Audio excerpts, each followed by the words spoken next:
கர்த்தருக்கு மகிமை. இந்த காலவேளையில் தேவன் நம்முடைய வார்த்தையின் மூலம் நம்மோடு பேசுவாராக. ஹல்லேலூயா. 150ஆம் சங்கீதம் 1ஆம் வசனத்தை நாம் எடுத்துக்கொள்வோம். நம்முடைய தியானத்துக்கு ஆதாரமாக 150ஆம் சங்கீதம் 1ஆம் வசனம். ஹல்லேலூயா. தேவனை அவருடைய பரிசுத்த ஸ்தலத்தில் துதியுங்கள். அவருடைய வல்லமை விளங்கும் ஆகாய விரிவை பார்த்து அவரை துதியுங்கள். அவருடைய வல்லமை விளங்கும் ஆகாய விரிவை பார்த்து அவரை துதியுங்கள். தேவனுடைய வல்லமை இந்த பூமி எங்கிலும் விளங்கிக் கொண்டிருக்கிறது. ஹல்லேலூயா. இந்த பூமியில மட்டுமல்ல, வானமண்டலத்திலும் ஆண்டவருடைய வல்லமை விளங்கிக் கொண்டிருக்கிறது. ஆகாயத்தில் பார்க்கிற வழியில ஆகாயத்தில் உள்ளதெல்லாம் ஆண்டவருடைய கட்டுப்பாட்டில் தான் இயங்கிக் கொண்டிருக்கிறது. சூரிய சந்திர நட்சத்திரங்கள் அனைத்துமே வானமண்டலத்தில் உள்ள எல்லா ஆண்டவருடைய கட்டுப்பாட்டில் தான் இருக்குது. சாத்தான கட்டுப்பாட்டில் ஆகாய மண்டலத்தில் ஏதாவது இருக்குமானால், ஆகாய மண்டலத்தில் அந்தகார லோகாதிபதி இருக்கிறான், அவனுடைய சேனை இருக்கிறது, அது உண்மை. ஆனா அவனுடைய கண்ட்ரோல்ல அல்ல. ஆகாய விரிவிலே ஆகாய மண்டலத்திலே ஆண்டவர் அதிகாரம் உள்ளவராய் வல்லமை விளங்குகிறவராக இருக்கிறார். சாத்தானு சேனையும் இந்த மேகத்துக்கு அடுத்து முதல் வானத்தில் இப்ப நம்ம வெளியே பார்க்கிறது ஆகாய விரிவு. ஆண்டவருடைய வல்லமை விளங்கும் ஆகாய விரிவை பார்த்து ஆண்டவரை துதிக்க சொல்கிறார் சங்கீதக்காரன். ஹல்லேலூயா. ஆண்டவருடைய வல்லமை எங்கே விளங்குகிறது? ஆகாய விரிவில் விளங்குகிறது. ஹல்லேலூயா. சூரியன் எங்கே இருக்கிறது? சூரியனை வணங்கணும்னு பைபிள் எங்கேயுமே சொல்லல. சந்திரனையும் வணங்க சொல்லல, நட்சத்திரங்களையும் வணங்க சொல்லல. சூரிய சந்திர நட்சத்திரங்களை படைத்தவரை துதியுங்கள். ஹல்லேலூயா. ஆண்டவருடைய வல்லமை ஆகாய மண்டலத்தில் விளங்கிக் கொண்டிருக்கிறது. ஆண்டவருடைய வல்லமை பூமியிலும் விளங்குகிறது. எல்லா மனுஷன் மேலும் அதிகாரம் உள்ளவராய் ஆளுகை செய்கிறவராய் நம்முடைய ஆண்டவர் இருக்கிறார். ஹல்லேலூயா. ஆண்டவருடைய வல்லமை வானத்திலும் பூமியிலும் விளங்கிக் கொண்டிருக்கிறது. ஆண்டவருக்கு தெரியாம எதுவுமே நடக்காது. ஆண்டவருக்கு எல்லாமே தெரியும். எல்லாமே ஆண்டவருடைய கட்டுப்பாட்டுக்குள்ளதான் இருக்கு. அப்ப சாத்தான் இப்படியெல்லாம் செய்கிறான்ல, அது மட்டும் என்ன, ஆண்டவருக்கு தெரியாம ஒன்னும் சாத்தான் செய்ய முடியாதுன்னு சொல்லிட்டேன். யோபுடைய சொத்து சுகம் எல்லாம் அவருடைய பிள்ளைகள் எல்லாரும் செத்தார்கள். 10 பிள்ளைகளும் செத்தாங்க. But with the permission of God, ஆண்டவருடைய அனுமதி இல்லாம ஒன்றும் நடக்கல. நம்ம வாழ்க்கையில என்ன கஷ்டமோ நஷ்டமோ எது நடந்திருந்தாலும் ஆண்டவருடைய அனுமதியோட தான் எல்லாமே நடைபெறும். ஆண்டவருக்கு தெரியாம எதுவும் நடந்தது அது நடக்கும்னு நம்ம சொல்ல முடியாது. சுனாமி வந்தது ஆண்டவருக்கு தெரியுமா? தெரியும். இனிமேல வருமா வராதா என்பது எனக்கு தெரியாது. உங்களுக்கு தெரியுமானா சொல்லுங்க. உங்களுக்கும் தெரியாது, ஆண்டவருக்கு தெரியும். பூமி அதிர்ச்சி மலேசியாவில் வந்தது, ஜப்பான்ல வந்தது. அப்படியா? ஆஹா, அது ஆண்டவருக்கு தெரியாம வந்ததா? ஆண்டவருக்கு தெரிந்துதான் வந்தது. இந்த உலகத்தில் நடக்கிற எந்த காரியமும் ஆண்டவருக்கு தெரியதான் நடக்கிறது. ஆகாயத்தில் சில மாறுதல்கள் ஏற்படும். உலகத்தின் கடைசியில 1/3 பகுதி நட்சத்திரங்கள் அத்தி காய போல விழும் என்று வெளிப்படுத்தின விசேஷத்தில் எழுதப்பட்டிருக்கிறது. இப்ப ஆகாய விரிவிலே வானமண்டலத்திலே ஆண்டோட வல்லமை விளங்கிக் கொண்டிருக்கிறது. உலகத்தின் முடிவில் அப்படி நடக்க போகிறது என்று வெளிப்படுத்தின விசேஷத்திலே நாம் படித்திருக்கிறோம். ஹல்லேலூயா. ஆகாய விரிவை பார்த்து ஆண்டவரை துதிக்க சொல்கிறார். ஆண்டோடைய வல்லமை ஆகாய விரிவில் விளங்கிக் கொண்டிருக்கிறது. இந்த பூமியிலும் விளங்கிக் கொண்டிருக்கிறது. மனுஷர்களுக்குள்ளேயும் ஆண்டோடைய வல்லமை விளங்கிக் கொண்டுதான் இருக்கிறது. ஹல்லேலூயா. ஆண்டோடைய வல்லமை அங்கு ஆகாய மண்டலத்தில் விளங்கிக் கொண்டிருக்கிறது. ஆண்டோடைய வல்லமை வேற எங்கேயாவது விளங்குதா? மனுஷர்களுக்குள்ளேயும் ஆண்டோடைய வல்லமை விளங்குகிறது. வானத்திலும் பூமியிலும் சகல அதிகாரமுடையவராய் நம்முடைய ஆண்டவர் இருக்கிறார். அப்படியானா பொல்லாதவர்கள், பாவிகள், துரோகிகள், கயவர்கள், நீசர்கள் அவங்க எல்லாம் நல்லா இருக்கிறாங்களே, அவங்க எல்லாம் நம்ம பார்த்து நக்கல் பண்ணிட்டு போறாங்களே, சிரிக்கிறாங்களே, வேடிக்கை பண்றாங்களே, நமக்கு மனசுக்கு எப்படியே இருக்க? God controls all things. எல்லாவற்றையும் தேவன் ஆளுகை செய்கிறார். ஹல்லேலூயா. ஆண்டவர் ஒரு நேரத்தை வைத்திருக்கிறார். ஆண்டவர் ஒரு வேளை உண்டு. சோதோம் கொமோரா பட்டணத்தினுடைய அக்கிரமம் வானவரியந்தம் வெட்டின பிறகுதான் அங்கே இருந்து ஆண்டவர் 2 தூதர்களை அனுப்பி பட்டணங்களை கொளுத்தி விட்டார். ஆண்டவர் பூர்வ உலகம் முழுவதையும் அழித்துப்பட்டார். ஒரே ஒரு குடும்பம், நோவா குடும்பத்தை தவிர. மனுஷனுடைய இருதயத்தின் நினைவுகள் நித்தம் பொல்லாது என்று கண்டு அவரை உண்டாக்கினதற்காக மனஸ்தாபப்பட்டார். அடுத்து பூமியானது கொடுமையினால் நிறைந்திருந்தது. ஆண்டவர் ஒரு நாளை நியமித்திருந்தார். அந்த நாளில் நோவாவும் குடும்பமும் பேழையின் மூலமாக பாதுகாக்கப்பட்டார்கள். மீதி எல்லாரும் செத்து போனாங்க. ஆண்டவர் ஒரு டைம் வைத்திருக்கிறார். God has an appointed time to punish the people, to judge the people. ஆண்டவர் தண்டிக்க நியாயம் தீர்க்க ஒரு நேரம், ஒரு காலம் வைத்திருக்கிறார். அதுக்கு முன்ன நாம அவசரப்பட்டு விட வேண்டாம். ஆண்டவருடைய வல்லமை ஆகாய மண்டலத்திலும் விளங்கிக் கொண்டிருக்கிறது. ஆண்டவருடைய வல்லமை பூமியிலும் விளங்குகிறது. காற்றே இறையாதே, கடலே அமைதலாயிரு என்று சொன்னவர் ஹல்லேலூயா நம்முடைய தேவன். இந்த மட்டும் வா, மிஞ்சி வராதே என்று கடலின் அலைகளுக்கு எல்லையை வைத்தவர். நம்முடைய வாழ்விலும் அவர் வல்லமையுடையவராகவே இருக்கிறார். நம்முடைய வாழ்விலும் நம்மை திராணிக்கு மேலாக சோதிக்க தேவன் இடம் கொடுக்க மாட்டார். ஹல்லேலூயா. ஆண்டவருக்கு தெரியும் நம்முடைய திறமை, நம்முடைய நிலைமை என்ன என்று தேவன் அறிவார். அதுக்கு மேலாக அனுமதிக்கவே மாட்டார். சிலருக்கு நம்ம விட அதிகமான பாதிப்புகள், மன உளைச்சல்கள், வேதனைகள், சோதனைகள் வந்திருக்கிறது. அவர்களுக்கு அப்படிப்பட்ட பலன் இருந்திருக்கிறது. நமக்கெல்லாம் அந்த அளவுக்கு பலன் இல்லை, அந்த அளவுக்கு கிருபை இல்லை. அதனால நம்ம அந்த அளவுக்கு ஆண்டவர் சோதிக்க தேவன் இடம் கொடுக்கவில்லை. தேவன் உண்மையுள்ளவராய் இருக்கிறார். God is faithful. Hallelujah. He never allows us to be tempted beyond our ability. நம்முடைய திராணிக்கு மேலாக தேவன் நம்மை சோதிக்க இடம் கொடுக்கவில்லை. Hallelujah. ஆண்டவருடைய வல்லமை மாறி போகவில்லை. அவருடைய வல்லமை இன்றும் வானமண்டலத்திலும் பூமியிலும் இருந்து கொண்டே இருக்கிறது. ஹல்லேலூயா. ஆண்டவருடைய வல்லமையை யாரும் கட்டுப்படுத்த முடியாது. வானமண்டலத்தில் உள்ள பொல்லாத ஆவிகளின் சேனைகளும் கட்டுப்படுத்த முடியாது.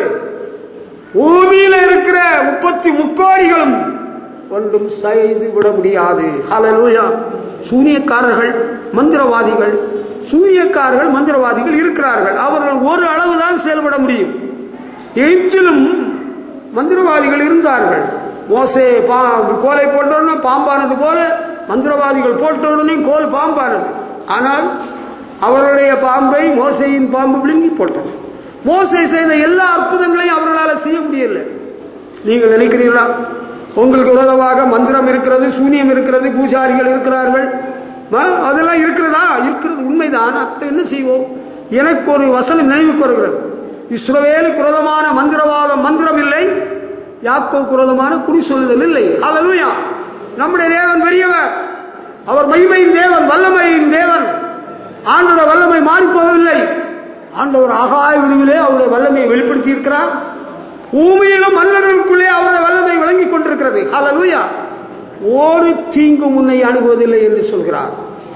கர்த்தர் நம்மை காக்கிறவர். அவர் நமக்கு நிழலாய் இருக்கிறார். பகலிலே வெயிலாகிலும் இரவிலே நிலவாகிலும் உன்னை சேதப்படுத்துவதில்லை. ஹல்லேலூயா. ஆண்டவருடைய வல்லமை வானமண்டலத்திலும் இந்த பூமியிலும் விளங்கிக் கொண்டிருக்கிறது. ஏன் நம்முடைய வாழ்விலும் அவருடைய வல்லமை விளங்கிக் கொண்டிருக்கிறது. உன் வழிகளில் எல்லாம் உன்னை காக்கும்படி உனக்காக தம்முடைய தூதர்களை கட்டளையிடுவார். உன் பாதம் கல்லிடாதபடிக்கு அவர்கள் உன்னை தங்கள் கைகளில் ஏந்தி கொண்டு போவார்கள். ஹல்லேலூயா. ஆண்டவருடைய வல்லமை மாறி போகவில்லை. அவருடைய வல்லமை குறைந்து போகவில்லை. ஹல்லேலூயா. அவர் செய்கையில் மகத்துவம் உள்ளவராக இருக்கிறார். ஹல்லேலூயா. கர்த்தருக்கு மகிமை செலுத்துவோம். செய்கையில் மகத்துவம் உள்ள தேவன் நம்முடைய தேவன். வல்லமை மிகுந்தவராக இருக்கிறார். வானத்திலும் பூமியிலும் சகல அதிகாரம் உள்ளவர் நம்முடைய தேவன். ஹல்லேலூயா. அடுத்து ஆண்டவருடைய மகிமை விளங்குகிறது. ஆண்டவருடைய மகிமை எங்கே விளங்கும் கேட்டீங்கன்னா, நமக்கு பைபிள்ல இருந்து தான் கண்டுபிடிக்க முடியும். வேற எந்த புஸ்தகத்திலையும் எதுவுமே எழுதப்படலை. அதுல எழுதினாலும் உண்மையும் இல்லை. பைபிள்ல இருக்கிறது உண்மை. ஆகாய் தீர்க்கதரிசியின் புஸ்தகம் 1ஆம் அதிகாரம் 8ஆம் வசனம் படிச்சீங்கன்னா ஆண்டவர் சொல்றார், நீங்கள் மலையின் மேல் ஏறி போய் மரங்களை வெட்டி கொண்டு வந்து ஆலயத்தை கட்டுங்கள், அதன் பேரில் நான் பிரியமாயிருப்பேன், அதனால் என் மகிமை விளங்கும் என்று கர்த்தர் சொல்கிறார். அதனால் என் மகிமை விளங்கும் என்று கர்த்தர் சொல்கிறார். நீங்க மலைக்கு மேல ஏறி போய் மரம் எல்லாம் வெட்டி கொண்டு வந்து ஆலயத்தை கட்டுங்கள், அதன் பேரில் நான் பிரியமாயிருப்பேன், அதனால் என் மகிமை விளங்கும். உங்களுக்கு தெரியுமா, ஒரு உண்மையை சொல்லட்டுமா, ஒரு சத்தியம் சொல்லட்டுமா? கடந்த வாரம் நம்முடைய ஆராதனைக்கு நீங்க மட்டும்தான் வந்தீங்களா? கிடையாது. நம்முடைய ஆராதனைக்கு நமது ஆண்டவர் இயேசு வந்திருக்கிறார். அவரோடு கூட அநேக பரிசுத்தவான்கள் வந்திருக்கிறார்கள். திரள் கூட்டமான பரிசுத்தவான்கள் இங்கே வந்து நம்மோடு தேவனை ஆராய்த்திருந்திருக்கிறார்கள். ஹல்லேலூயா!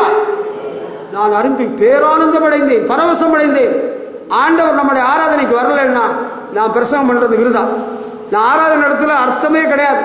நான் இங்க வர்றதே மீனிங்லெஸ். நான் இங்க வரவே கூடாது. நான் இங்க வர்றதே தேவையில்லை. நமது ஆண்டவர் இயேசு நமது ஆராதனைக்கு வருகிறார். தூதர்கள் வருகிறார்கள், பரிசுத்தவான்கள் வருகிறார்கள். ஹல்லேலூயா! ஆலயத்தை கட்டணும். முன்னால இருந்த அந்த இடத்துல, ஆராய்த்த இடத்துல சில பரிசுத்தவான்கள் வருவார்களா. போன வாரம் ஆள் குறைஞ்சிருந்துன்னு சொன்னாலும் பரிசுத்தவான்கள் நிறைந்திருக்கிறார்கள். ஹல்லேலூயா! நம்மோடு கர்த்தரை ஆராய்ந்து கொண்டே இருந்திருக்கிறார்கள். ஹல்லேலூயா! ஆண்டவருடைய மகிமை எங்க விளங்கும் தெரியுமா உங்களுக்கு? அவருடைய ஆலயத்தில் விளங்கும். அவருடைய மகிமை வானங்கள் தேவனுடைய மகிமையை வெளிப்படுத்துகிறது. வானங்கள் அது வானத்தில, இங்க பூமியில, புண்ணிய ஸ்தலத்தில, அங்க வேளாங்கண்ணியில இல்ல, அங்க சுவாமி மலையில இல்ல, தேவனுடைய ஆலயத்தில் அவருடைய மகிமை விளங்குகிறது. ஹல்லேலூயா! ஆண்டவருடைய மகிமை விளங்கும் ஸ்தலம் எதுன்னு கேட்டா எந்த புண்ணிய ஸ்தலமும் கிடையாது. ஆவியோடும் உண்மையோடும் தேவனை ஆராதிக்கிற ஸ்தலத்தில தான் அவருடைய மகிமை விளங்கும். ஹல்லேலூயா! ஆண்டவருடைய மகிமை அவருடைய ஆலயத்தை மூடினது என்று சாலமன் கட்டின ஆலய பிரதிஷ்டையில நாம் படிக்கிறோம். ஆலயத்தில் தேவ மகிமை மூடினதுனால ஆசாரியர்கள் பலி செலுத்த கூடாமல் போயிட்டுது. ஆண்டவருடைய மகிமை நிரம்பி இருக்கிற ஒரு இடம் தான் மகிமை விளங்கு ஸ்தலம் தான் ஆராதனை ஸ்தலம், ஆலயம். ஹல்லேலூயா! ஆண்டவருடைய மகிமை விளங்கு ஸ்தலத்துல நீங்க சீக்கிரமா வந்துடணும். அந்த மகிமை மேகத்துக்குள்ளாக நீங்கள் மூடப்பட வேண்டும். ஹல்லேலூயா! ஆமா, கர்த்தருடைய மகிமையினால அந்த ஆலயம் மூடினது போல தேவ மகிமையினால் இந்த ஆலயம் நிரம்புகிறது. கர்த்தருடைய மகிமை விளங்குற இடம் அவருடைய ஆலயம். ஹல்லேலூயா! அந்த மகிமை விளங்கு ஆலயம் எங்கேயாவது கட்டக்கூடாது. எங்கேயாவது ஆராதனை கிடையாது. கிடைச்ச இடத்துல எரிகோவில் ஆராதனை இல்லை. எரிகோவில் அங்க ஆராதனை கிடையாது. வேற எங்க? அதற்கென்று ஒரு இடத்தை தேவன் நியமித்திருக்கிறார். பூர்வ காலத்தில் இஸ்ரவேலர் தேவனை ஆராதிப்பதற்கு ஆலயம் கட்டும்படி எருசலேமை தேவன் தெரிந்து கொண்டார். 2 நாளாக 33ஆம் அதிகாரம் 4ஆம் வசனத்தில் சொல்லப்பட்டிருக்கிறது, என் நாமம் என்றென்றைக்கும் விளங்கும் எருசலேமில். ஹல்லேலூயா! 2 நாளாகவும் 33ஆம் அதிகாரம் 4ஆம் வசனம், எருசலேமிலே என் நாமம் என்றென்றைக்கும் விளங்கும் என்று கர்த்தர் சொன்ன தம்முடைய ஆலயத்திலே பலிபீடங்களை கட்டி. அவர்கள் எருசலேமிலே என் நாமம் என்றென்றைக்கும் விளங்கும். எங்கேயாவது தோண இடத்துல, கிடைச்ச இடத்துல, ஆத்தோரத்திலே, ரோட்டோரத்திலே, குளத்தோரத்திலே ஒன்று கட்டிக்குவோம். நம்மகிட்ட பணம் இருக்குது, நம்மகிட்ட இடம் இருக்குது, கொஞ்சம் கல்லை வாங்குவோம், 10,000 கூப்பிடுவோம், சென்ட்ரிங் அடிப்போம், ஒரு கட்டடத்தை கட்டுவோம், எல்லாரும் வாருங்கோ, விளம்பரப்படுத்துவோம், எல்லாரும் கூப்பிடுவோம், அவர்கள் வருவார்கள். ஆண்டவருடைய நாமம் விளங்கும்படியாக ஒரு இடம் இருக்கிறது. ஹல்லேலூயா! அதுக்குன்னு ஒரு இடத்தை தேவன் வைத்திருக்கிறார். அதுக்காக அதை கட்ட போகிறவர்கள் ஜெபித்து கண்டுபிடித்து கட்டணும். நான் அப்படி போயிட்டே இருந்தேன், ரயில்வே ஸ்டேஷன் பக்கமாக போயிட்டே இருந்தேன். ரயில்வே ஸ்டேஷன், ஒவ்வொரு ரயில்வே ஸ்டேஷனாக ஆண்டவர்கிட்ட இறங்க சொன்னார். எனக்கு இதெல்லாம் நம்புறதுக்காக இடம் இல்லை, நான் நம்புறதாகவும் இல்லை. ஆண்டவர் என்கிட்ட சொன்னார், பேசஞ்சர் ட்ரெயினில் யாரு, அதுக்கப்புறம் இங்கேருந்து அடுத்த ஸ்டாப் எது கும்போணத்துக்கு பிறகு நீங்கள் சொல்லுங்கள் எந்த ஸ்டாப்பில் நிற்கும் பேசஞ்சர் ட்ரெயின், ட்ரெயினில் போகிறவங்க எங்கே, பாபநாசமா 4 ரோடா? அடுத்த ஸ்டேஷன்ல இறங்க சொன்னாரு, இங்கே ஒரு ஆலயம் கட்ட சொன்னார். நான் ஒத்துக்கிட போறதில்லை. ஆண்டவர்கள்ட்ட உண்மையா சொன்னாரானா சொல்லு. மக்களை கவரும்படியாக போலியாக விளம்பரங்களை பண்ணுகிறதை கண்டு ஏமாந்து விடாதிருங்கள். ஆண்டவர் சொன்னாரா? ஆண்டவர் சொன்னா ஆண்டவருடைய மகிமை அங்கே விளங்கும், கட்டுனா விளங்கும். ஹல்லேலூயா! ஆண்டவர் சொல்லாத இடத்துல எங்கேயா கட்டிட்டு கூடுவோம், ஆடுவோம், பாடுவோம், ஒன்றாய் மகிழ் கொண்டாடுவோம், இங்கேயும் அங்கேயும் ஓடியே செல்வோம், ஓடியே வந்திடுவோம். அப்படியா? அது என்ன பாடல்? அதான் பாடல்லையே ஒரு குழப்பம் வந்து விட்டது. ஆண்டவருடைய மகிமை அவருடைய ஆலயத்தில் விளங்க வேண்டுமானால் தேவன் தீர்மானித்திருக்கிற இடத்தில் கட்ட வேண்டும். ஹல்லேலூயா! எங்களுக்கு அந்த இடம் தான் வசதியாக கிடைச்சது. எங்களுக்கு அந்த இடம் தான் கொஞ்சம் பெரிய இடமாக அமைந்தது. பெரிய இடமா அமைந்ததோ சின்ன இடமா அமைந்ததோ ஆண்டவருடைய அனுமதியோடு ஆண்டவர் சொல்ற இடத்துல கட்டணும். ஆண்டவர் சொல்ற அளவுல கட்டணும். ஆண்டவர் சொல்ற பேட்டர்ன் ஸ்டைல்ல கட்டணும். ஒவ்வொருத்தரும் ஒவ்வொரு அளவு சொல்லுவாங்க, ஒவ்வொரு கணக்கு சொல்லுவாங்க. அந்த வாஸ்து கொண்டு வாருங்க. வாஸ்து பாப்பாருல்ல, அவரு உங்களுக்கு வீட்டுக்கு வந்தாரா? உங்க வீடு கட்டுறதுக்கு வாஸ்து புத்தகம் வச்சிருந்தாருல ஒருத்தர், வாஸ்து வச்சு அவர் படிச்சுக்கிட்டு நிலை இங்கே கதவு அங்கே, நிலை இங்கேயா கதவு அங்கேயா? அப்ப அங்க நிலையிலோடு தானே, நிலையோடு சேர்ந்து தானே கதவு வரணும். வாஸ்து சொல்றாரு, அவர் வாஸ்து சொல்றாரு நிலை இங்கே கதவு அங்கே. அப்ப இங்க கதவு வேண்டாமா? அங்க நாய் உள்ள வந்து விடுமே, ராத்திரி வேளையில் நரி வந்து விடுமே, திருடர்கள் வந்து விடுவார்களே. நிலையும் அங்கே கதவும் அங்கே, ஜன்னலும் இங்கே ஜன்னலுக்கு கதவும் இங்கே. வாஸ்துவை படித்து அப்படி கிடையாது. ஆண்டவர் சொல்ற அளவின்படி, நிலையின்படி, ஒழுங்கின்படி தான் கட்டப்பட வேண்டும். ஆண்டவர் சொல்ற இடத்துல கட்டினாதான் அந்த மகிமை விளங்கும். ஹல்லேலூயா. அதுலதான் ரகசியமே இருக்கிறது. தேவனுடைய மகிமை அவருடைய ஆலயத்தில் விளங்குறது. அதை எங்கேயாவது பிடிச்சி கட்டிடக்கூடாது. அங்க ஒரு தோப்பு பக்கத்துல, அங்க ஒரு இடத்துல, அங்க பைபாஸ்ல மேல ரோட்டு மேல நாங்க கட்டியிருக்கோம். நாங்க கட்ட போறோம், இடம் எல்லாம் வாங்கிட்டோம். அப்படியா? ரொம்ப சந்தோஷம். கட்டுங்க. ஆண்டவர் உங்களுக்கு சொன்னாரா கட்ட சொன்னாரா? இப்படி கட்டுன்னு சொன்னாரா? கட்டுங்க. ஆண்டவருடைய மகிமை அவருடைய ஆலயத்தில் விளங்குறது. ஆனால் ஆண்டவர் சொல்ற இடத்துல தான் கட்டணும். அதுதான் ரொம்ப முக்கியம். ஹல்லேலூயா. ஆண்டவருடைய மகிமை அவருடைய ஆலயத்தில் விளங்குறது. நம்ம வாழ்க்கையில இருள் சூழ்ந்து விட்டது, நமக்கு வெளிச்சம் மங்கி போனது, மேகமூட்டமா இருக்குது. இப்ப என்ன செய்யலாம்? நாம் என்ன செய்வோம்? ஏதேனிலே ஒரு மகிமை இருந்தது. பாவம் செய்யாதிருந்த காலத்தில் மகிமையினால ஆதாம் ஏவாளை மூடியிருந்தார். ஹல்லேலூயா. மகிமை நிறைந்த ஒரு இடம் ஏதேன். மகிமை இழந்த இடமும் ஏதேனாக மாறிவிட்டது. ஐயோ, அவர்கள் பாவம் செய்ததினால பாவி மனிதர்கள் எல்லாரும் பாவ பரிகாரம் நீங்க அவருடைய ஆலயத்தில் வந்து பாவங்களை அறிக்கை செய்து விட்டுவிட்டால் அவருடைய மகிமை உங்களை மூடிவிடும். ஹல்லேலூயா. பாவத்தோடு ஒரு சிகரெட்டையும் பற்ற வச்சுக்கிட்டு, ஒரு சிகரெட்டும் குடிச்சுக்கிட்டு, சமீபத்தில் வெளியூர்ல இருந்து ஒரு பெரிய அதிகாரி என்னை பார்க்க வந்திருந்தார். அவருடைய சொந்த காரில் என்னை பார்க்க வந்திருந்தார். அவர் ஒரு சபையினுடைய விசுவாசி. அவருடைய சபை எந்த சபைன்னு நான் சொல்லி காட்ட விரும்பவில்லை. நான் அடிக்கடி இப்பொழுது சில நாட்கள் சொல்லிக் கொண்டு வருகிற சபையினுடைய ஒரு விசுவாசி.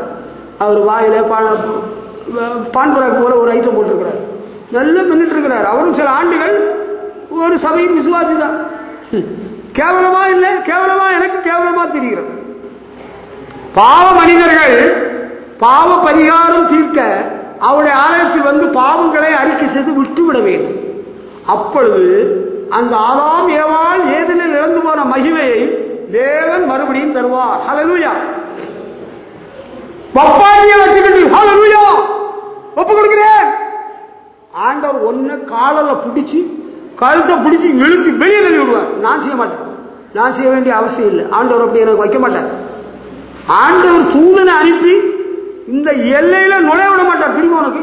நான் டெய்லி ஜோம் பண்றது என்ன தெரியுமா? ஆண்டவரே, இந்த ஆலய வளாகத்தை சுற்றிலும் சுடரொளி பட்டையை மேய்ந்தவர்களை நிறுத்தும், அக்கியமயமான ரதங்கள் குதிரைகளை காவலாக நிறுத்தும். ஹல்லேலூயா. இது தேவனுடைய மகிமை விளங்கும் இடம். இங்க வந்து மகிமைக்குள்ளாக நீ மூடப்பட வேண்டுமானால் பாவ அறிக்கை செய்து பாவங்களை விட்டுறணும்.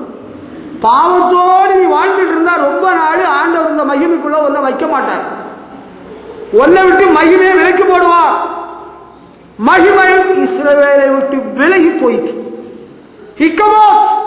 the glory of the Lord departed from Israel. மகிமை விலகி போய்விடும். எப்பொழுது அப்படி சொன்னார்கள்? கர்த்தருடைய பற்றி பிடிபட்ட பொழுது சொன்னார்கள். தேவ மகிமைக்குள்ளாக நீ இருக்கணும்னு விரும்பினா பாவத்தில் வாழாது. சினிமா பார்க்கிறது நடத்து. Come on, listen to me now. You young girl, you young boys, look at me and listen to my word today. You are looking here and there. You are so cunning. தந்திரமா இருக்கிறாய். தேவ மகிமை விளங்கும் ஆலயத்திலே அவருடைய மகிமை உண்மையில் இறங்கினால் உன்னை அறியாமலே நீ பரவசமாகி விடுவாய். உன்னை அறியாமலே நீ மறுரூபமாக்கப்பட்டு விடுவாய். நீ தேவாவிக்குள் நிரம்பி விடுவாய். தேவ மகிமை உண்மையில் இறங்குது எனக்கே தெரிந்து விடும். ஹல்லேலூயா. அவருடைய வல்லமை குறைந்து போகவில்லை, அவருடைய மகிமை நீங்கவில்லை. அவருடைய மகிமை அவருடைய ஆலயத்தில் இருந்து கொண்டிருக்கிறது. ஹல்லேலூயா. இந்த ஆலய பிரதிஷ்டை எல்லா இடத்திலும் இரட்ட வந்த விசுவாசிகள் பல நீண்ட ஆண்டு விசுவாசிகள், அன்பு நிறைந்த தேவ மனிதர்கள், பரிசுத்தவான்கள் சொன்னாங்க, எல்லா இடத்துலையும் ஆலய பிரதிஷ்டை பண்ணி உள்ள போன பிறகுதான் கொஞ்சம் கொஞ்சமா அந்த மகிமையின் மேகம், அந்த ஷெக்கேனா மகிமை கொஞ்சம் கொஞ்சமா இறங்கும். இந்த சபையில கொஞ்சம் வித்தியாசமா இருந்தது. என்ன வித்தியாசமா இருந்து சொல்லுங்கன்னு கேட்டேன். ஆலயத்தை திறக்கிறதுக்கு முன்னாலே மகிமை இறங்கி விட்டது. ஹல்லேலூயா, கர்த்தருக்கு மகிமை செலுத்துவோம். ஹல்லேலூயா. நமது ஆண்டவர் இயேசுவும் அவரோடு கூட 2 தூதர்களும் மகிமை பொருந்தினவர்களாக அந்த மெயின் கேட்டிலிருந்து இங்கே வந்து கொண்டே இருந்திருக்கிறார்கள். ஹல்லேலூயா. இந்த மகிமை விளங்கும் இடத்திலே தேவ மகிமை உன்னை மூடாததற்கு காரணம், you are a cunning devil, you are a sinner. நீ பயங்கரமான தந்திரமான ஒரு பாவி, பிசாசு, நீ படுபாதாள பாவி. பாவத்தை அறிக்கை செய்துட்ட, இரக்கம் பெறுவாய். அந்த மகிமையின் மேகம் உன்மேல் இறங்கிவிடும். மேகமே, மகிமையின் மேகமே. ஹல்லேலூயா. அந்த மகிமை இங்கே விளங்குகிறது. ஹல்லேலூயா. ஆண்டவருடைய மகிமை இங்கே தங்கி இருக்கிறது. கர்த்தருடைய மகிமை இங்கே விளங்குகிறது. உன்னை அறியாமலே நீ ஆவிக்குள்ளாகி விடுவாய். எனக்கு எவ்வளவு பிரச்சனை இருக்கு, எனக்கு எவ்வளவு பாதிப்புகள் இருக்கிறது. ஐ ஆம் ஆல்சோ வெரி சிக் டுடே. நானும் 2, 3, 4 நாளா ரொம்ப சிக்கா இருக்கிறேன். But the glory of the Lord is upon me. கர்த்தருடைய மகிமை என் மேல் இறங்குகிறது. ஹல்லேலூயா. நீ பல பிரச்சனைகளோடு இருக்கலாம், பாரத்தோடு இருக்கலாம், வேதனையோடு இருக்கலாம், புறக்கணிக்கப்பட்டிருக்கலாம், தன்னந்தனிமையா இருக்கலாம்.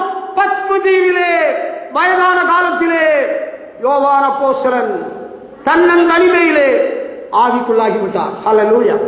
பத்மு தீவிலே தன்னந்தனிமையிலே வயதான காலத்திலே யோவான் கர்த்தருடைய நாளில் ஆவிக்குள்ளாகி விட்டாரே. ஹல்லேலூயா. தேவ சபையிலே தேவன் எழுந்தருளி இருக்கிறார். மகிமை விளங்கும் ஆலயத்திலே கர்த்தருடைய ஆவிக்குள்ளாக உன்னால் முடியவில்லை. உள்ளே தேவாவியானவர் இல்லை. You have lost the glory of God. தேவ மகிமை இல்லை. ஒரு நாளில் அந்த மகிமை உண்மையில் இறங்கினது உண்மை. இப்பொழுது அந்த மகிமை உன்னை விட்டு விலகி போயிட்டு, you are living in sin. நீ பாவத்தில் வாழ்ந்து கொண்டிருக்கிறாய். பாவ மனிதன் உன்னை மேற்கொண்டிருக்கிறான். பரிசுத்த ஆவியானவர் உன்னை ஆட்கொள்வார் என்றால் அந்த ஆலயத்திலே தங்குற மகிமை உன்மேல் இறங்கும். ஹல்லேலூயா. உன்னுடைய முகத்தை பார்க்கும் பொழுது ஒரு பிரகாசம் இருக்கும். ஹல்லேலூயா. You may be black in color. நீ ஒருவேளை முகத்திலே கருப்பாக இருந்தாலும் அந்த மகிமை உன்னை மூடுவதை பார்க்கலாம். ஹல்லேலூயா. ஒரு நாள் இங்கிலாந்து தேசத்தில் உள்ள ஒரு ஆலயத்துக்கு டிஎல் மூடி என்கிற ஒரு பரிசுத்தவான் ஆலய ஆராதனைக்கு முன்னால் போயிருந்திருக்கிறார். போய் வெளியே நின்றுருக்கிறார். எல்லாரும் நல்ல புது காரில் பெரிய பெரிய பணக்காரர்கள் எல்லாம் ஆராதனைக்கு வந்தாங்களாம். போற வேளையில பார்த்தா யாருடைய முகத்திலும் ஒரு பிரகாசம் இல்லையா. எல்லாரும் துக்க முகத்தோடு, வேதனையோடு, வாடின முகத்தோடு உள்ள போனாங்களாம். முடிந்து வர்ற வேலை பார்த்தாரா எல்லாரும் மகிமையாய் வருவாங்க, எல்லாரும் முகம் பிரகாசமா இருக்கும்னு பார்த்தா எல்லாரும் அடக்காராதனைக்கு போயிட்டு வந்தது போல செத்த மூஞ்சோடு வெளியே வந்தாங்களாம். பாவங்க. சீனாய் மலையினிலே இறங்கி வந்தவரே. சீனாய் மலையிலே ஒரு மகிமை இறங்கிறது. ஹல்லேலூயா. 40 நாட்கள் இரவும் பகலும் புசியாமல் குடியாமல் இருந்தார் மோசே. அங்கே கர்த்தர் மோசேக்கு இஸ்ரவேலுக்குரிய 10 கட்டளைகளை எழுதி கொடுத்து விட்டார். மோசே இறங்கி வரவழையில யாரும் மோசேக்கு முகத்தை பார்க்க முடியல. மோசேயின் முகம் அவ்வளவு மகிமையா இருந்தது. ஹல்லேலூயா. சம்டைம்ஸ் சில வேளைகள்ல உங்களுடைய முகம் கூட ஆராதனை முடிந்த பிறகு ரொம்ப பிரகாசமா இருக்கிறதை நானே பார்த்திருக்கிறேன். ஹல்லேலூயா. சில வேளையில வார நாட்களில உங்கள் முகம் செத்த முஞ்சாக இருக்கிறதையும் பார்த்திருக்கிறேன். அதுக்கு காரணம் நீங்க சினிமா பார்த்தது, அதுக்கு காரணம் நீங்க தம் அடிச்சது, அதுக்கு காரணம் நீங்க வாயில கொண்டு போட்டது, அதுக்கு காரணம் நீங்க 4 கெட்ட வார்த்தை பேசுனது, அதுக்கு காரணம் நீங்க கட்டுன பஞ்சாதிக்கு துரோகம் பண்ணினது. அவங்க ஒரு வப்பாட்டியை வச்சுட்டு இருக்கிறது. அதுதான் அந்த மகிமை விலகி போகுது. அந்த மகிமை நீங்கி போயிட்டு இருக்கு.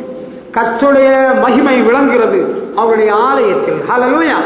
அந்த மகிமை உங்கள் மேல் இறங்க வேண்டுமானால் நீங்கள் அவர் சமூகத்தில் பாவங்களை அறிக்கை செய்து விட்டுவிடுங்கள். ஹல்லேலூயா. உங்க முகத்தில் ஒரு மகிமை இருக்கும்.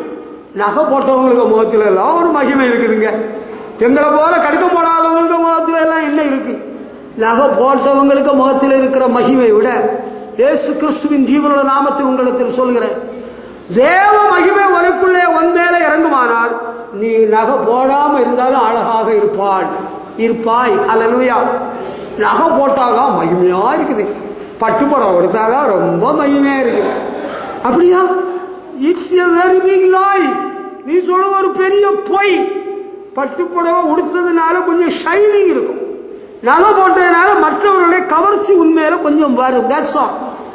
It doesn't mean that you have got some glory. அதுக்கு அர்த்தம் உடனே ஒரு மகிமை இருக்குன்னு கிடையாது, சும்மா அது வேஷம். பட்டுப்புடவை ஒரு ஜொலிக்கும், அது கொஞ்சம் சூரிய வெளிச்சத்தில் கொஞ்சம் ஜொலிக்கும், வெளிச்சத்தை கொஞ்சம் பிரதிபலிக்கும், கொஞ்சம் கவர்ச்சிக்கிறமா, கொஞ்சம் கலையா நீங்க பணக்கார விட்டு அம்மான்னு உள்ளது கொஞ்சம் காட்டும். நகை போட்டாலும் அப்படிதான். ஆனா மகிமை என்பது சற்று வித்தியாசம். நகை போடாட்டாலும் அந்த முகத்தில் ஒரு பிரகாசம் இருக்கும். ஹல்லேலூயா. அதுக்கு பேர் தான் அந்த மகிமையின் வெளி, மகிமையின் ஒளி. ஹல்லேலூயா. அந்த மகிமையின் ஒளி இருக்கா? பக்கத்தில் உள்ளவங்கள ஒரு செகண்ட் அப்படி பாருங்க, அப்படி கொஞ்சம் பாருங்க, மகிமையின் ஒளி முகத்தில் கொஞ்சம் இருக்குதா? பரிசுத்தாய் பெற்று, ரட்சிக்கப்பட்டு, ஞானஸ்நானம் பெற்று அப்படி சொல்றாங்களே, செத்த மூஞ்சா வந்திருக்கு. புருஷனும் மனைவியும் ஜெபம் பண்ண வந்தாங்க. ஜெபம் பண்ணா மனைவிக்கு ரொம்ப முக்கியமான நேரம், ஜெபம் பண்ண வேண்டிய நேரம். புருஷனுக்கு முகத்தில் ஒரு சின்ன பிரகாசம் கொஞ்சம் போல இருக்குது, மனைவிக்கு மூஞ்சி செத்த மூஞ்சா இருக்கு. காரணம் என்னன்னு தெரியுமா? உங்களுக்கு தெரியுமா அந்த காரணம்? வீட்டுல சத்தம் போடாம வாலிப குறைச்சி டிவியில சினிமா பார்த்தது, அதுதான் செத்த மூஞ்சா இருந்தது. புருஷனுக்கு மூஞ்சில கொஞ்சம் வெளிச்சம் இருந்தது காரணம் அந்த சினிமாவும் டிவியும் பார்க்காதது. கொஞ்சம் வெளிச்சம் இருந்து, கொஞ்சம் அபிஷேகத்தின் நிலம் இருந்தா முகம் நல்ல பிரகாசமா இருக்கும். ஹல்லேலூயா. தேவனுடைய மகிமை விளங்கும் ஸ்தலம் அவருடைய ஆலயம். ஹல்லேலூயா. அடுத்து இஸ்ரவேல்ல உள்ள மக்களுக்கு ஒரு போராட்டம் குழப்பம்னு நான் முன்கூட்டியே உங்களுக்கு சொல்லியிருக்கிறேன். அந்த ஆகாப் ராஜாவின் நாட்கள்ல எல்லாம் விக்கிர வணக்கத்தினால தேசம் நிரம்பி இருந்து கொண்ட நாட்களில் எலியா தீர்க்கதரிசி ஜனங்களுக்கு முன்பாக ஒரு சவால் விடுகிறார். நீங்கள் எந்த மட்டும் 2 நினைவுகளால் குந்தி குந்தி நடப்பீர்கள்? கர்த்தர் தெய்வமானால் கர்த்தரை பின்பற்றுங்கள், பாகால் தெய்வமானால் அவனை பின்பற்றுங்கள் என்று சொன்னார் இல்லையா? அதுக்கப்புறம் என்ன பண்ணினார்? நீங்க பாகாலுக்கு உங்க சாமிக்கு பலி செலுத்துங்க, அக்கினினால் பலனளிக்கிற தெய்வம் தான் உண்மை தெய்வம் என்பதை ஒத்துக்கொள்ளுங்கள். அவங்க பலி செலுத்தி சாமியே சாமியேன்னு பல தடவை கூப்பிட்டாங்க. உங்களுக்கு தான் தெரியுமா, நீங்க கூட கூப்பிட்டுருப்பீங்கல்ல. முன்னால அப்படி கூப்பிட்டவங்க யாராங்க இருக்கிறீங்களா? சாமியே கூப்பிட்டுருக்கீங்களா? யாரும் இல்லையா? நீங்க கூப்பிட்டுருப்பீங்க. உங்களுக்கு கூட்டாளிகள் உங்க சொந்தக்காரங்க கூப்பிட்டது எங்க வீட்டுல கூட சத்தம் கேட்டது. ஆமா, உங்க சொந்தக்காரங்க உங்க தெருவில் கூப்பிட்ட சத்தம் கேட்டது. உங்க சவுண்டு கூட அவங்க சேர்ந்திருக்கலாம். இப்ப நீங்க பக்தர்கள், பக்த சிரோமணிகள், நல்லது, சந்தோஷம். ஆனா இவங்க நல்ல சாமியை கூப்பிட்டு பார்த்தாங்க. மத்தியானம் வரையிலும் கூப்பிட்டாலும் ஒரு பதில் வரல. பிறகு பார்த்தாரு, எலியா கிண்டல் பண்ண தொடங்கிட்டாரு. ஓய், உங்க சாமி தூங்கிட்டு கிடப்பான், அல்லனா வெளியூருக்கு அலுவலுக்கு அவன் ஜீப்ல, திறந்த ஜீப்ல அல்லது வேற இன்னோவா வண்டியில அவர் எங்கேயோ போயிருப்பார். சாமியே சாமி கொடி கட்டி பறந்துருப்பாரு. நல்லா முக்கிய முக்கிய கூப்பிடுக்கிறார். அவரு வாழை எடுத்து வெட்டி நிற்கிறாரு. தடுத்துக்கிட்டாங்க, நிறுத்துங்கோ. அதுக்கு பிறகுதான் எலியா ஒரு காரியம் செய்கிறார். 1 ராஜாக்களின் புஸ்தகம் 18ஆம் அதிகாரம் 36ஆம் வசனம் படிச்சீங்கன்னா, எலியா பலிபீடத்தை செப்பலிட்டு கர்த்தரை நோக்கி வேண்டுதல் பண்ணுகிறார். கர்த்தரை நோக்கி ஒரு வேண்டுதல் என்ன என்று படித்துக் கொண்டால் அங்கே இருக்கிறது பாருங்கள். 1 ராஜாக்கள் 18ஆம் அதிகாரம் 36ஆம் வசனத்திலே சொல்லப்பட்டிருக்கிறது. அந்திப்பலி செலுத்தும் நேரத்திலே தீர்க்கதரிசியாகிய எலியா வந்து, ஆபிரகாமுக்கும் ஈசாக்குக்கும் யாக்கோபுக்கும் தேவனாகிய கர்த்தாவே, இஸ்ரவேலிலே நீர் தேவன் என்றும் நான் உடைய ஊழியக்காரன் என்றும் நான் இந்த காரியங்களை எல்லாம் உம்முடைய வார்த்தையின்படி செய்தேன் என்றும் இன்றைக்கு விளங்க பண்ணும், இன்றைக்கு விளங்க பண்ணும். அல்லேலூயா. நான் இவைகள் எல்லாம் உம்முடைய வார்த்தையின்படியே செய்தேன் என்றும் இன்றைக்கு விளங்க பண்ணும். Elijah the prophet came near and said, Lord God of Abraham, Isaac and Israel, let it be known this day that you are God in Israel, and I am your servant, and I have done all these things at your word. Hallelujah. என்ன சொல்கிறார்? நான் உம்முடைய ஊழியக்காரன் என்றும் நான் இந்த காரியங்கள் எல்லாம் உம்முடைய வார்த்தையின்படி செய்தேன் என்றும் இன்றைக்கு விளங்க பண்ணும். ஹல்லேலூயா. எலியா மாம்ச வைராக்கியத்தோடு செயல்படவில்லை. இஸ்ரவேலின் மக்கள் கர்த்தர்தான் தேவன் என்பதை அறிய வேண்டும் என்ற ஒரு ஆவியின் வைராக்கியத்தோடு தான் இந்த காரியத்தை செய்கிறார். அது தேவ ஆலோசனைப்படிதான் செய்திருக்கிறார். அதனால தான் இந்த வார்த்தையை வைக்கிறார். உம்முடைய வார்த்தையின்படி செய்தேன். நான் இந்த காரியங்களை எல்லாம் I have done all these things that you have heard. அப்ப தேவால் வார்த்தையின்படியே செய்திருக்கிறார். அதை செய்தேன் என்றும் இன்றைக்கு விளங்க பண்ணும். ஹல்லேலூயா. அப்பொழுது 38ஆம் வசனம், கர்த்தரிடத்திலிருந்து அக்கினி இறங்கி அந்த சர்வாங்க தகன பலியையும் விரைகளையும் கற்களையும் மண்ணையும் பட்சித்து வாய்க்கால் இந்த தண்ணீரையும் நக்கி போட்டது. ஹல்லேலூயா. கர்த்தருக்கு மகிமை. ஹல்லேலூயா. Glory to Jesus. ஹல்லேலூயா. ஆண்டவர் வார்த்தையின்படி செய்தேன் என்று இன்றைக்கு விளங்க பண்ணும். அப்ப என்ன நடந்திருக்கிறது? என்ன நடந்தது? என்ன நடந்தது? படித்தோம் அல்லவா? வானத்திலிருந்து அக்கினி இறங்கி பலியையும் விறகுகளையும் மண்ணையும் பட்சித்து தண்ணீரையும் நக்கி போட்டது. ஹல்லேலூயா. வானத்திலிருந்து அக்கினி இறங்கிறது. இன்றைக்கு விளங்க பண்ணும். எலியாவின் தேவனே, உம்முடைய வார்த்தையின்படியே நான் இதையெல்லாம் செய்து வருகிறேன் என்பதை இன்றைக்கு நீர் விளங்க பண்ணும். ஹல்லேலூயா. மக்களுக்குள்ள ஒரே குழப்பமும் போராட்டமும் கலக்கவுமா இருக்கிறதா? நீங்களும் இன்றைக்கு எலியா செய்தது போல் செய்யலாம். மற்றவர்களை கூப்பிட்டு நீங்க பலி செலுத்துங்க, நானும் பலி செலுத்துறேன், அப்படி நாம் போராட வேண்டாம், வாதாட வேண்டாம். We don't need to go for any kind of argument. நம்ம எந்த வாக்குவாதம் பண்ண வேண்டாம். ஒரு காரியம் செய்யலாம். ஆண்டவரே, ஜீவனுள்ள தேவனே, இவர்கள் கல்லையும் மண்ணையும் விக்கிரகங்களையும் தெய்வம் என்று வணங்கி மக்களை ஏமாற்றி வசூல் பண்ணிக்கொண்டு விக்கிரகங்களுக்கு பின்னாக ஒரு கூட்ட மக்களை திசை திருப்பி கொண்டிருக்கிறார்களே, நீர் ஜீவனுள்ள தேவன் என்பதை இப்பொழுது விளங்க பண்ணும். வானத்திலிருந்து தேவனுடைய அக்கினி இறங்கும். ஹல்லேலூயா. தேவன் அக்கினியினால் பதிலளிக்கிற தேவன். ஹல்லேலூயா. எலியாவின் தேவன் நம்முடைய தேவன். பதிலளிப்பாரா? பதிலளிப்பா. வானத்திலிருந்து அக்கினி இறங்க வேண்டுமானால் அக்கினி இறங்கும். அங்க இருக்கிற மகுடமா குமுடமா அது விழணும்னா விழும், உடஞ்சி விழணும்னா விழும். ஹல்லேலூயா. ஆண்டவருடைய வல்லமை வெளிப்படுவதற்கு நாம் ஆண்டவருடைய வார்த்தையின்படியே செய்தால் போதும். ஹல்லேலூயா. இன்றைக்கே விளங்க பண்ணும். ஆண்டவரே, இன்றைக்கே விளங்க பண்ணும். எலியா அருமையா ஜெபிக்கிறார். ஆண்டவர் சொன்னபடியே செய்திருக்கிறார். Simple prayer. ஹல்லேலூயா. ஆண்டவரே, நீர் என்னோடு இருக்கிறீர் என்றும் நீர் பெரியவர் என்றும் நீர் ஜீவனுள்ளவர் என்றும் இன்றைக்கே விளங்க பண்ணும். ஹல்லேலூயா. கர்த்தர் செய்வாரா? செய்தார், செய்கிறார், இன்னும் செய்வார். ஒரே மாதத்தில் பாஸ்டர் தாமஸ் வாக்கர் என்று ஒரு தேவ மனுஷன் மதுரையிலே ஊழியம் செய்து கொண்டிருந்தார். அவருக்கு மந்திரம் செய்து கொண்டிருந்தார் ஒரு மந்திரவாதி. நாங்கள் கர்த்தரிடத்தில் வேண்டுதல் பண்ணினோம். ஒரே மாதத்தில் பூஜாரி வீட்டிலிருந்து 5 பிரேதங்கள் சுடுகாட்டுக்கு சென்றது. ஒரே மாதத்தில் நீர் ஜீவனுள்ள தேவன் என்றும் அக்கினியினால் பதிலளிக்கிறார் என்றும் இன்றே விளங்க பண்ணும். ஹல்லேலூயா. எலியா தன்னை பெரிய ஆளாக காட்டுறதுக்கு இல்லை, நம்ம பெரிய ஆளாக காட்டுறதுக்கு எதுவுமே செய்திடக்கூடாது. தயவாய் புரிந்து கொள்ளுங்கள் அன்பான பிள்ளைகளே, கர்த்தருடைய பிள்ளைகளே, நீங்கள் புரிந்து கொள்ளுங்கள். நான் எவ்வளவு பெரிய ஆளு, நான் என்னுடைய வல்லமையின் பராக்கிரமத்துக்கு நத்திங் டூயிங், ஒன்றும் சொல்லக்கூடாது. ஆண்டவரை, உம்முடைய நாம மகிமைப்பட நீர் சொன்னபடி நான் செய்தேன் என்பதை இன்றைக்கே விளங்க பண்ணும். அக்கினியினால் பதிலளித்து விடுவார். ஹல்லேலூயா. அக்கினியினால் எப்படி பதிலளிக்கிறார்? 5 பிரேதங்கள் ஒரே மாதத்தில் சுடுகாட்டில் கொண்டு கொளுத்தினதான் அக்கினியினால் பதிலளித்தது. ஹல்லேலூயா. நீங்க நினைச்சீங்க வானத்திலிருந்து உடனே அங்கே மாடு ஆடெல்லாம் வயல்ல மேய்ந்து கொண்டிருந்ததெல்லாம் செத்து போனது. அப்படி இல்லை. தேவனுடைய அக்கினி இறங்கி பட்சித்து ஆள் இல்லாம போயிடும், சாம்பலா போயிடும். அங்க சுடுகாட்டில் வச்சு கொளுத்திடுவாங்க. அங்க பைபாஸில் சுடுகாட்டில் பிரேதம் கொளுத்துறதுல நான் வண்டியை ஸ்லோ பண்ணி பார்த்து அப்படி பார்த்துட்டு போயிட்டு ஸ்லோ பண்ணி பார்த்துட்டு தான் வர்றது எனக்கு ஒரு பழக்கம். ஒரு காலத்தில் ரட்சிக்கப்படுக்கு முன்னால சுடுகாடு அவன் சங்கு ஊதுறதெல்லாம் பயமா இருக்கும். இப்ப சுடுகாட்டை பார்த்து பாவியை எரிக்கிறாங்க, பாவி எவனோ சுடுகாட்டில் கொளுத்துறாங்க.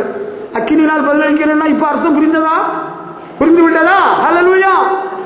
கர்த்தாவே, உம்முடைய வார்த்தையின்படி நான் செயல்படுகிறேன், வாழ்கிறேன். நீர் எனக்காக கிரியை செய்ய வேண்டும். அக்கினியை அனுப்பும், இன்றைக்கே விளங்க பண்ணும். ஹல்லேலூயா. அப்படி ஒருவேளை எங்கேயாவது ஒரு இடத்துல எரியணும்னா அதுவும் அக்கினினால தேவன் செய்து விடுவார். அப்படியும் கர்த்தர் செய்திருக்கிறார். ஹல்லேலூயா. அப்படியே ஆண்டவர் செய்வார். எலியாவுக்கு செய்தது போல அக்கினி இறங்கும், அப்படி இறங்கும், இப்படி சுடுகாட்டிலையும் கொளுத்தப்படும். ஹல்லேலூயா. உங்களுக்கு எப்படி இருக்கு? பயமா இருக்கா? I am glad I belong to Jesus. ஹல்லேலூயா. அக்கினியை இறக்கிற தேவன் நம்முடைய தேவன், அக்கினியால் பதிலளிக்கிற தேவன் எலியாவின் தேவன். Our God is the God of Elijah. எலியாவின் தேவன் நம்முடைய தேவன். எலியாவின் தேவன் நம் தேவன், வல்லமையின் தேவன் நம் தேவன், ஆசைகளின் ஜெபம் கேட்பார், கர்த்தர் பெரும் காரியம் செய்திடுவார். ஹல்லேலூயா. அன்பானவர்களே, எலியாவின் தேவன் நம்முடைய தேவன். உங்களுக்கு மனதில் பயமா இருக்கா? பிசாசை கண்டு பயமா இருக்கிறதா? சத்துருக்களை குறித்து பயப்படுகிறீர்களா? அவங்க மந்திரம் பண்றாங்க, சூரியம் பண்றாங்க, எங்களை ஒண்ணு இல்லாம ஆக்கிறேன்னு சொல்லி இருக்கிறாங்க. அங்க ஓட வைக்கிறாங்க, அங்க அடுப்பை பத்த வைக்கிறாங்க, அங்க சூடத்தை கொளுத்துறாங்க, சாம்பிராணியை போட்டாங்க. டோன்ட் வரி, நம்முடைய தேவன் பெரியவர். எலியாவின் தேவன் அக்கினினால் பதிலளிக்கிற தேவன். அது இருந்த இடமும் இனி அதை அறியாது. துன்மார்க்கனை தேடியும் காணாதிருப்பாய். ஹல்லேலூயா. அவருடைய பெயர் முதற்கொண்டு இனி சொல்லப்பட மாட்டாது. எலியாவின் தேவன். ஹல்லேலூயா. பார்த்தீங்களா? நீர் சொன்னபடியே செய்தேன் என்றும் இன்றைக்கு விளங்கம் பண்ணும். ஹல்லேலூயா. Let it be known this day that you are God in Israel and I am your servant and I have done all these things at your word, O God. Hallelujah. இன்றைக்கே விளங்கம் பண்ணும். Let it be known this day. இன்றைக்கே விளங்கம் பண்ணும். கர்த்தர் செய்வார். ஹல்லேலூயா. ஹல்லேலூயா. பாகால் தீர்க்கதரிசிகள் எவ்வளவு பேர் நிற்கிறாங்க? 400 பேரா? அவங்க எல்லாம் யாருக்கு சப்போர்ட்ல நிற்கிறாங்க? யோசபேலுக்கு சப்போர்ட்ல நிற்கிறாங்க. யோசபேல் ரொம்ப சப்போர்ட் கொடுத்துருக்கிறாங்க. அந்த சப்போர்ட்ல அவங்க நின்றுட்டு இருக்கிறாங்க. அப்படியா? அந்த சப்போர்ட்ல இனி என்ன நடக்க போறது? அக்கினி இறங்கி, தேவ அக்கினி இறங்கி கர்த்தரே தேவன் என்பதை விளங்க பண்ணுகிறது. ஹல்லேலூயா. அன்பான தேவனுடைய பிள்ளைகளே, நம்முடைய தேவன் இன்று மாறாதவராக இருக்கிறார். ஹல்லேலூயா. கர்த்தர் மாறாதவராக இருக்கிறார். அன்றைக்கு ஆண்டவர் எலியாவுக்கு செய்தார், இன்றைக்கு நமக்கெல்லாம் அப்படி செய்வாரா? நமக்கும் செய்வார், உமக்கும் செய்வார், உங்களுக்கும் செய்வார். ஹல்லேலூயா. அடுத்து ஆண்டவர் ஒரு காரியத்தை விளங்க பண்ணணும்னா நம்ம ஆண்டவரிடத்தில் ஒரு ஜெபம் பண்ணணும். யாத்திராகம புஸ்தகம் 33ஆம் அதிகாரம் 16ஆம் வசனத்தை எடுத்துக்கொள்ளுங்கள். யாத்திராகமம் 33ஆம் அதிகாரம் 16ஆம் வசனம் எடுத்து படித்து பார்ப்போம். அங்கே ஒரு சத்தியம் நமக்கு தெரிய வருகிறது. படித்து பாருங்கள். யாத்திராகமம் 33ஆம் அதிகாரம் 16ஆம் வசனத்தை படிக்கிற வேளையில், எனக்கும் உமது ஜனங்களுக்கும் உம்முடைய கண்களிலே கிருபை கிடைத்தது என்பது எதனால் அறியப்படும்? நீர் எங்களோடே வருவதனால் அல்லவா? இப்படியே பூமியின் மேலுள்ள ஜனங்கள் எல்லாரிலும் நானும் உம்முடைய ஜனங்களும் விசேஷித்தவர்கள் என்று விளங்கும் என்றார். கர்த்தருடைய பிள்ளைகளே, ஆண்டவர் மோசேயோடு ஒரு சிநேகிதனோடு பேசுவது போல முகமுகமாய் பேசினார் என்று 11ஆம் வசனத்தில் படிக்கிறோம். ஒரு சிநேகிதனோடு பேசுறது போல ஆண்டவர் மோசேயோடு முகமுகமாய் பேசிக் கொண்டிருக்கிறார். ஹல்லேலூயா. அதுக்கு பிறகு நம்ம படிக்கிற வேளையில ஆண்டவர் உன்னை பேர் சொல்லி அழைத்து அறிந்திருக்கிறேன் என்றும் என் கண்களில் உனக்கு கிருபை கிடைத்தது என்றும் ஆண்டவர் சொல்லி இருக்கிறதை மோசே நினைப்பூட்டுகிறார். 12ஆம் வசனம். 13ஆம் வசனத்தில் சொல்கிறார், உம்முடைய கண்களில் இப்பொழுது எனக்கு கிருபை கிடைத்ததானால் நான் உம்மை அறிவதற்கும் உம்முடைய கண்களில் எனக்கு கிருபை கிடைப்பதற்கும் உம்முடைய வழியை எனக்கு அறிவியும், இந்த ஜாதி உம்முடைய ஜனம் என்று நினைத்தருளும் என்றார். அப்பொழுது ஆண்டவர் சொல்கிறார், என் சமூகம் உனக்கு முன்பாக செல்லும், நான் உனக்கு இளைப்பாறுதல் தருவேன் என்றார். அப்பொழுது அவன் அவரை நோக்கி 15ஆம் வசனம், உம்முடைய சமூகம் என்னோட கூட செல்லாமல் போனால் எங்களை இவ்விடத்திலிருந்து கொண்டு போகாதிரும், எங்களை இவ்விடத்திலிருந்து கொண்டு போகாதிரும், எனக்கும் உமது ஜனங்களுக்கும்